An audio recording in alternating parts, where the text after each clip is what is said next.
আমরা বাঁশ দিয়েছিলাম নাকি আপনাকে? আমি একজন ইঞ্জিনিয়ার, আমাকে ওইসব শিখায় লাভ নাই। এই প্রশাসন মাল খায়া টাল হয়ে আছে। এই লালন শাহ কয়দিন গেছে ফুল কাদা খাওয়া আছে। সবাই দুর্ঘটনা এড়িয়ে চলুন।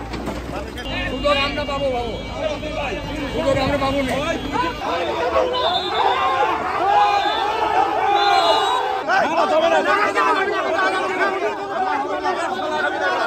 আমরা আজ 20 বছর ধরে আমরা বহুত জুলুম সহ্য করেছি। আপনারা ওইটা দিয়ে ভাঙছেন নিচে থেকে, মানে মনে হচ্ছে শত্রুতা। আমরা বাঁশ দিয়েছিলাম নাকি আপনাকে? স্থাপনা ভাঙার একটা সিস্টেম থাকে, আমরা সেই সিস্টেম জানি। আমি একজন ইঞ্জিনিয়ার, আমাকে ওইসব শিখায় লাভ নাই। পার্টি অফিস সে ইচ্ছা করে যেভাবে আপনার ভিডিওতে দেখেন কিভাবে সে তার যে ইন্টেনশনে ভেঙেছে এটা তার প্রমাণ প্রত্যেকটা ভিডিও মোবাইলে আছে।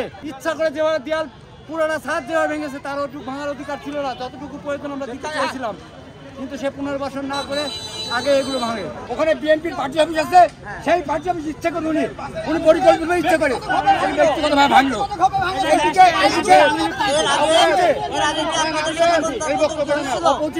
অপোজিটে তারা জায়গা দখল করে আসছে স্বর্ণমান্য দিয়ে, সেইগুলো ভাঙার উপায় নাই। শুধুমাত্র বিএনপির পার্টি অফিস ভাঙবে, সেই জায়গায় বিএনপির পার্টি অফিস ওখানে ভাঙার জায়গায় না।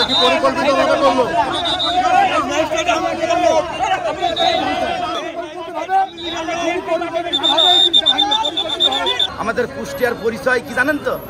লালন শাহ। আমাদের কুষ্টিয়ার পরিচয় কি জানেন তো? এই কলেজ মোড় ওষুধ ব্যবসায়ী। আমাদের কুষ্টিয়ায় আজকে পৌরসভার ড্রেনের উপরে দেখেন আপনার বাড়িটা, আজকে এই বড় বড় বিল্ডিং করার কারণেই কিন্তু আজকে আমাদের এই অঞ্চলে ট্রাফিক আজকে প্রশাসনটা ভেঙে দিয়ে গেছে। আমরা সবাই তাকে সাধুবাদ জানাই, কারণ আমাদের রাস্তাটা বড় হতে হবে, দরকার আছে। আমরা নিঃশস্যে দিয়েছি 5 ফিট। এই প্রশাসন মাল খায়া টাল হয়ে আছে। এই লালন শাহ কয়দিন গেছে ফুল কাদা খাওয়া আছে, এবং মাল খায়া উনি এটা ভাঙবে না, উনি ওইটা ভাঙবে। ডিসি সাহেব বলছে যে এদিকেও ভাঙতে হবে ওদিকেও ভাঙতে হবে। উনি না ভেঙে এখন এটা না ভেঙে উনি চলে যাচ্ছে। ওনাকে অনুরোধ করেছি আপনি এটা ভেঙে তারপরে এখান থেকে আপনার পদযাত্রা আপনি চলে যাবেন। রাস্তার থেকে কতখানি জায়গা নিয়ে উনি এই বিল্ডিংটা করেছেন। ওনাকে কে অনুমতি দিয়েছে? আওয়ামী লীগ সরকার। আওয়ামী লীগ সরকার যে জোরপূর্বক করেছে। তাহলে জনগণের রাস্তা কোথায়? আজকে আপনি তাদের পেটে লাথি মারলেন, এরা কারা? এরা তো আমাদেরই সন্তান, আমারই ভাই।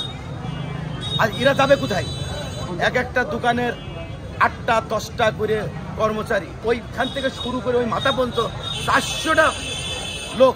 এই 400 পরিবার যাবে কোথায়? মালপানি পেয়েছে এই জন্য ভাঙতেছে সুদা হিসাব। এই পর্যন্ত যেটা সরকারি ড্রেন এটা ক্লোজ করে দিয়েছে, উনি এখান থেকে যাবেন। তারা 100 এখান থেকে যেতে পারবে। এটা আমাদের জনগণের দাবি। আপনারা দুই সাইডে ভাঙেন, আমরা ওয়েলকাম জানাবো। উনি ভেঙে যাবে, আমরা ওনাকে স্বাগতম জানাবো।